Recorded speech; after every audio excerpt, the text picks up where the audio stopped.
Peace, this is Mr. Moore from Trialpreneur Sports Podcast, back in another video. So this is my Week 14 college football recap.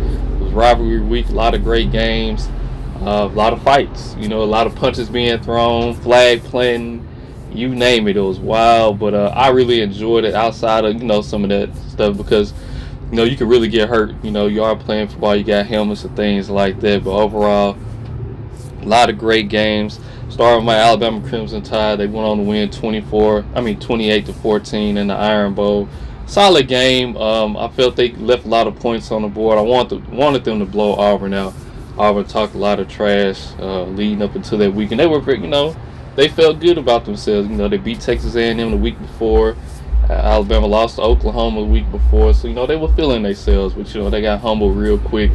Jalen Milroe 3 TDs on the ground. Did have some turnovers, but definitely got to work on that ball security. But like I said, overall good game. Defense played really solid. Malachi Moore had a huge game. Jahad Campbell, really good games. Like I said, so now it's a waiting game. Sitting at 9-3. I'm not sure if we'll make the playoffs. I won't be mad if we don't, but if we do, I don't mind it. I think it'll give us a chance to refocus and get some more practices in, work on a few things. And like I said, if we make it there, it's cool. If not, it's all good. But speaking of upsets, the biggest one of Saturday was definitely Michigan going into the horseshoe, beating Ohio State 13-10. This is a terrible loss for Ryan Day. They lost four straight to Michigan. This is probably one of the best Ohio State teams they've had in a while. They spent a ton of money in the transfer portal, getting guys like Caleb Downs. You went and got Will Howard from Kansas State, which I never thought he was a really good quarterback anyway. But you spent a lot of money on that for that roster. Quinshon Judkins from Ole Miss, and this is what you come up with at home. Michigan hasn't been good all season, lost a lot of talent. But credit to Sharon Moore for getting this team to play and fighting hard. The defense is still really good. Davis Warren is not a good quarterback, but yet he was able to lead Michigan to a victory. And I think they're going to have a really good season next year. They're recruiting very well. Of course, they got Bryce Underwood, #1 player in the country, to recommit to them. And they have a ton of money to spend on NIL and to get guys. So they're definitely going to be trending up going into next season. Of course, Ohio State with this loss will still be in the college football playoff, but they won't be in the Big Ten championship. Also, another upset, Syracuse beating number 6 Miami 42-38. Now, beginning of the season, I did pick Miami to win the ACC and to make it to the college football playoff. But because I'm an Alabama fan and I want chaos with the teams ahead of me, I was okay with this upset. Miami has a really good offense. Cam Ward's a great quarterback, but their defense has been awful all season. They're up 21-0 in this game. Credit Syracuse for fighting back. Brand Brown's done a great job with this team. Of course, he can shower now since he got a victory. Like I said, just really solid game. They won 9 games this year. I don't think anybody expected that from the Syracuse team. Like I said, they knock off Miami. Miami won't be in the ACC championship. They will go to Clemson and SMU. So like I said, it's a waiting game for them with 2 losses, but they make the playoffs.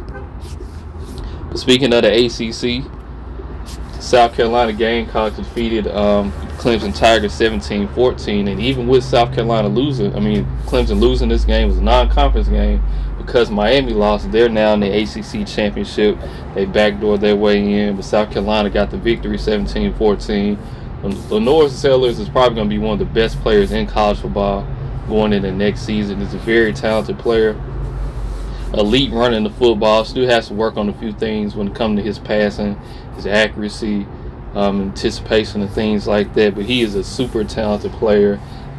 Credit to Shane Beamer for the job he's done with South Carolina this season. And they've been in the games they lost. They were definitely in those games. They're definitely close. They've had a lot of injuries as well too, and they played hard this season. As far as Clemson and Dabo Swinney, like I said, they're in the ACC championship with this loss still because it was a non-conference game. But we'll see how they look going into this Saturday playing SMU for the ACC championship. Also, Texas went ahead and knocked off Texas A&M 17-7. They'll be playing Georgia in the SEC championship game. I know a lot of people picked A&M to win this game. I didn't really see nothing they could do to beat Texas outside of this game being at home. I mean, they're a very young, talented team. I think Texas do just too much for them. Even though Texas got out to a hot start, jumping up on them early, they were sputtered in the second half.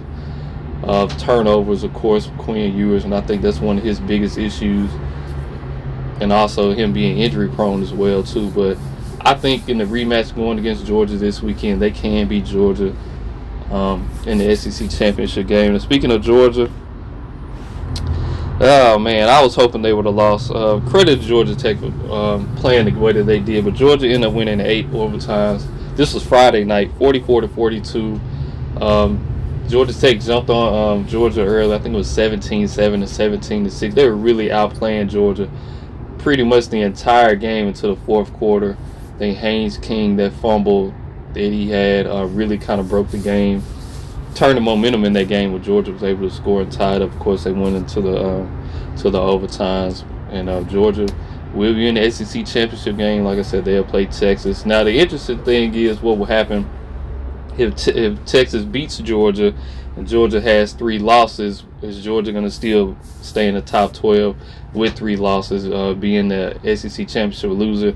In my opinion, I don't think they should. I'm not rewarding a team that lost their championship game, especially Georgia. Yeah, I'm hating. So because I want Alabama to get that spot, but that remains to be seen. I'll touch on that a little more during the week when the new rankings come out. But I just wanted to give a recap of what I thought of rivalry week in week 14. Hope you guys continue to subscribe to the channel, like the videos, comment on the videos, support all the platforms, and I'll catch you guys later. Take care. Peace.